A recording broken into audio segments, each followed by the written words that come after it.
नमस्कार, कैसे हैं आप लोग? उम्मीद है अच्छे होंगे। स्वागत है हमारे चैनल ज्ञान की बात विद अर्चना चिंतामणि। आज का प्रश्न है, गृहस्थ आश्रम में रहते हुए मनुष्य किस तरह से भगवत प्राप्ति कर सकता है और कितने अच्छे से कर सकता है? ये लाइन छोटा नहीं है और बहुत आसान नहीं है और बहुत मुश्किल भी नहीं है। अगर कोई करना चाहे तो बहुत अच्छे से कर सकता है और कृपया करके वीडियो को पूरा वॉच करें, तभी आपको बहुत अच्छे से समझ आएगा। और प्लीज़ इस बात को पूरा सुन लें। इससे ये होगा कि आपके दिमाग की जितनी उलझनें होंगी शांत हो जाएँगी और आपके जीवन में आने वाली बाधाएँ जो हैं, उसको काटने के लिए आपको एक बौद्धिक क्षमता मिलेगी। और जब इसका विकास होगा, तो भगवत प्राप्ति से ही होगा। और भगवत प्राप्ति शास्त्रों के अनुसार किस रूप में बताया गया है, कैसे बताया गया है और कैसा इसका परिधान है कि आप गृहस्थ आश्रम में रहते हुए भी उनका भजन चिंतन किस तरह से करेंगे और किस नियम से करेंगे, तो कम से कम टाइम में और अच्छे से किसी कम समय में, कम बजट में भी आप करके भगवत प्राप्ति कर सकते हैं और अपना पुण्य बढ़ा के, धर्म बढ़ा के अपनी पृथ्वी पे ही आप इस नर्क लोक में ही सुख, समृद्धि, मान-सम्मान के साथ जी सकते हैं और इसकी प्राप्ति कर सकते हैं। तो चलिए शुरू करते हैं, क्योंकि भगवत प्राप्ति का एकमात्र साधन सिर्फ गृहस्थ आश्रम ही नहीं है। ऐसे सत्संग, साधु महात्माओं के द्वारा, उनका भजन चिंतन के द्वारा बहुत से ऐसे मार्ग हैं जो भगवत प्राप्ति किया जा सकता है। लेकिन भगवत प्राप्ति में सबसे बड़ा और सबसे कठिन मार्ग है गृहस्थ आश्रम में रहकर भगवान को प्राप्त करना।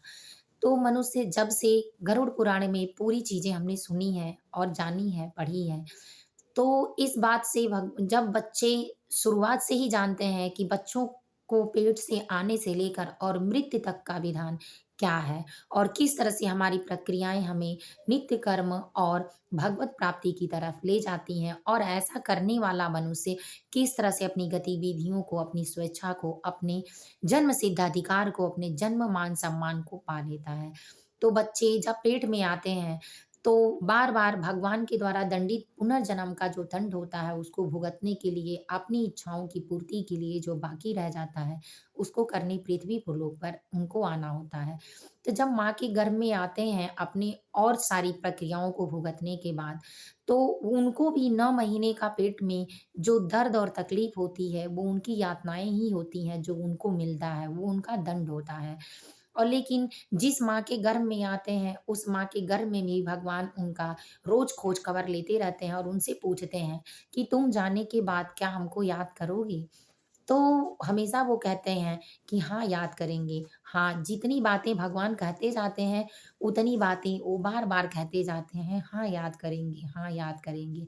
हाँ, प्रभु ऐसा ही करेंगे, लेकिन करते नहीं हैं। जब बाहर माँ के गर्भ से बाहर निकलते हैं, तो कहते हैं अब कहाँ, अब कहाँ, अब कहाँ? जब बच्चे रोना शुरू करते हैं कहाँ-कहाँ होने के बाद, तो जो मनुष्य होते हैं वो ये समझते हैं कि कहते हैं कि कहाँ-कहाँ रो रहे हैं, अपनी गतियों को बता रहे हैं। लेकिन वो तो ये रोते हैं कि भगवान उनसे पूछते हैं, तो वो खुशी में रोते हैं कि अब कहाँ, अब कहाँ, अब कैसे याद करेंगे, अब नहीं याद करेंगे, क्योंकि उन्हीं से उसी दिन से उनका माया शुरू होना और घेरना शुरू हो जाता है। तो इस तरह से उनकी गतिविधियाँ चलने रहती हैं। लेकिन जब से बच्चा पृथ्वी पर आ जाता है माँ के गर्भ से, तब से वो 3 ऋणों वाला ऋणी हो जाता है। इस ऋण को पूरा करने के लिए और निवृण होने के लिए उसको कर्म करने पड़ते हैं और वो कर्म अगर अच्छे से कोई नहीं करता है, तो अपनी जीवन में यातनाओं का भुगतना, असफलता का प्राप्ति, लड़ाई-झगड़े, परिवार में कलह, दोष और कोई भी सुख समृद्धि नहीं मिलना, हर बात पे उल्टा साबित होना। ये सारी चीज़ें उसको मिलती हैं। उसके जीवन का जो सुख होता है, जो उसकी भावनाएँ होती हैं, जो उसके मान-सम्मान होते हैं, हमेशा घी से पीटे जाते हैं। तो इसके लिए भगवत प्राप्ति के लिए नित्य कर्म में मंत्र है शास्त्र के अनुसार, नित्य कर्मः शारीरिक शुद्धि, संध्या बंदन तर्पण, देव पूजनम प्रभृति शास्त्री निर्दिष्टि। इसलिए कि जो नित्य कर्म को शारीरिक शुद्धि के द्वारा, शारीरिक शुद्धि सवेरे नित्य पूजन पाठ गृहस्थ आश्रम में नित्य कर्म अपना करने के बाद स्नान ध्यान जो शरीर की शुद्धि होती है वो ज़रूर करना चाहिए। ये लगभग बहुत सारी चीज़ें सबको पता है, लेकिन नियम के अनुसार करना चाहिए 8 बजे के अंदर, तो शारीरिक शुद्धि आपकी हो जाएगी, पहला। दूसरा संध्या बंदन, जब शाम को आपके घर होता है तो दीपक और भगवान का भजन कीर्तन थोड़ा बहुत ज़रूर होना चाहिए गृहस्थ आश्रम में। तर्पण, जो देवी-देवता का पूजा बंधन करता है और अपने घर में तर्पण कुछ भोग लगाकर उनको प्रसाद चढ़ाकर फिर पाता है, तो उसके घर में सुख समृद्धि और माता अन्नपूर्णा का वास कभी कम नहीं होता और माता लक्ष्मी जहाँ होती हैं, वहाँ नारायण स्वयं आते हैं। कर्म आते हैं इनमें निम्नलिखित, अब इन सोचिए कि ये करने के बाद सुबह और शाम का नित्य कर्म आपका पूरा हो गया। उसके बाद 6 कर्म ऐसे आते हैं जो गृहस्थ आश्रम में करना अनिवार्य होता है। ये कर्म है संध्या, सुबह और शाम को जो सुबह सूर्योदय के समय और शाम के समय जो नित्य कर्म करता है, शुद्धिकरण करके वो जपस्य देवता जो देवताओं का जाप करता है, भजन कीर्तन करता है, भक्ति भाव से च पूजा पूजा, उनका पूजन विधि से भोग लगाता है और नित्य रूप से पूजन करता है। वैश्य देवम तथातिथ्यम, वैश्य देव जिस दिन से जो देवता का पूजा होता है, जैसे सोमवार को दुर्गा जी का, भोलेनाथ, महागौरी की पूजा होती है, मंगलवार को श्री राम और हनुमान की पूजा होती है। कहते हैं जो श्री राम को भजता है वो हनुमान को पा लेता है। बुधवार को गणेश जी की पूजा करके सभी देवी देवताओं का आशीर्वाद प्राप्त किया जा सकता है और बृहस्पतिवार को वीरवार, गुरुवार और बृहस्पतिवार कहा जाता है। इस दिन जो पूजा पाठ माता लक्ष्मी और विष्णु भगवान की करता है, उसके बृहस्पति ग्रह कुंडली में मजबूत होते हैं और दुनिया के ऋण से मुक्ति पाता है और उसके जीवन में सुख सौभाग्य की कभी कमी नहीं रहती है। जीवन उसका रंग-बिरंगा पीला-लाल रहता है खुशियों का। शुक्रवार को माता लक्ष्मी का वास होता है और उस दिन लक्ष्मी और नारायण की पूजा जात होती है। बृहस्पतिवार को नारायण लक्ष्मी की पूजा होती है और शुक्रवार को लक्ष्मी नारायण की पूजा होती है। दोनों बात वही है, लेकिन एक विशेषता है कि किसकी पहले और किसकी बाद में होती है।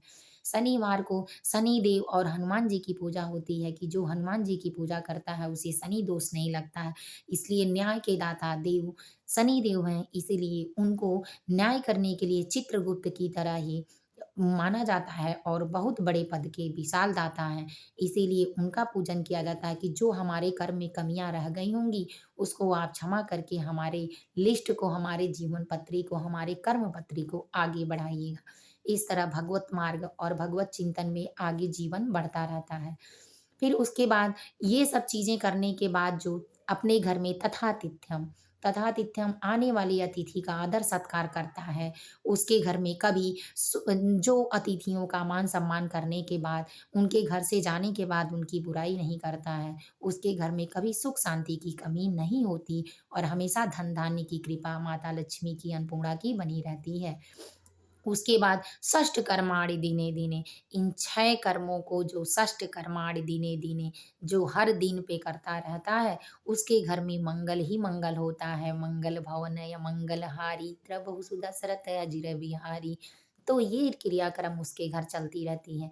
इसलिए ये सारी प्रक्रियाओं को अपनाते हुए जो नित्य कर्म को करता है और अपने कर्म को आगे बढ़ाते रहते हुए भगवत चिंतन मार्ग में लगा रहता है, उसको कभी भी किसी चीज़ की कमी नहीं होती और भगवत की भी प्राप्ति हो जाती है। क्योंकि अब ये भी जान लीजिए कि भगवत प्राप्ति में जो संत महात्मा होते हैं, उनका एक काम होता है कि वो बैठे रहते हैं और कहते हैं भोजन में ये लाओ, वो लाओ, खा के फिर एक माला जपते हैं। जो भी करते हैं उनको सिर्फ़ एक काम है।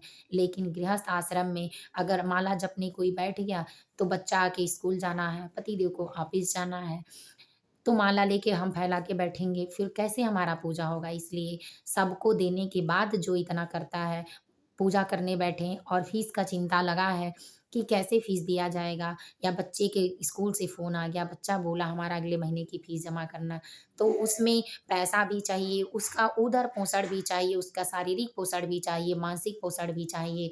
पत्नी को भी पत्नी का सुख चाहिए, पति को भी पति का सुख चाहिए, बच्चों को भी बच्चों का दुलार-प्यार चाहिए। इन सारी चीज़ों को देने के बाद ये सब पूजा ही तो है। बस हम माया में बंधकर और इस प्राप्ति को करते हैं, इसलिए जो करें पूरे नियम, सत्य कर्म से, पूरी निष्ठा से करें, तो भगवत चिंतन में कोई टेंशन नहीं है कि जो भगवत चिंतन में रहकर, गृहस्थ आश्रम में रहकर इतना भजन कीर्तन अगर कर लें, तो जो संत महात्माओं को शुद्धिकरण और पुण्य धर्म मिलते हैं, उससे कहीं ज़्यादा अपने गृहस्थ आश्रम में मिलते हैं। इसलिए हमेशा जब भी टाइम मिले तो भगवान में अपना ध्यान लगाएँ और अपने कर्म को सत्य कर्म से करें, तो सफलता ज़रूर मिलेगी और हर अच्छे काम का प्रदर्शन भगवान स्वयं करते हैं, आपके दिल से ये आवाज़ आएगी। अच्छा लगा हो तो लाइक करना ना भूलें। अगली वीडियो देखने के लिए और कुछ और ज्ञान पाने के लिए सब्सक्राइब करना चैनल को ना भूलें। अगर धर्म में आप भी चाहते हैं आगे बढ़ना, तो एक लोग अगर एक ल लोगों के पास शेयर करें, तो बहुत-बहुत पुण्य मिलेगा। इसलिए शेयर करना भी ना भूलें। जय माता दी, हर हर महादेव, जय महादेव।